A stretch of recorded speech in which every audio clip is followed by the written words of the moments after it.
আপনার কি কি সমস্যা? আমার আমার আগে কামার চলছে ভালো হয়েছে আমার কাজ করে বাবা শ্বাসকষ্ট, শ্বাসকষ্ট, কাশ আর দাঁত ব্যথা। সব সময় খুরখুর কাজ সব সময় খুরখুর কাজ আর ওরা সবসময় খুসখুস কাশ আর দাঁত ব্যথা, এর লেগে ভিক্ষা করতে নামছেন?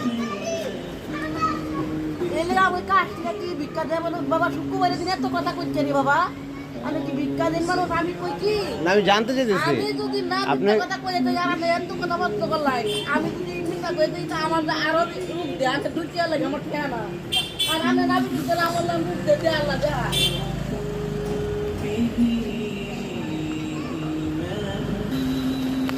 আমি শুধু জিজ্ঞাসা করছি আপনি তো সুস্থ মানুষ, আপনি কেন ভিক্ষা করবেন? হ্যাঁ, সে বলছে আমার দাঁত ব্যথা, তার খুসখুস কাশ, হ্যাঁ, আর শ্বাস নিতে কি একটু পর পর শ্বাস শ্বাস নেয় আর কি।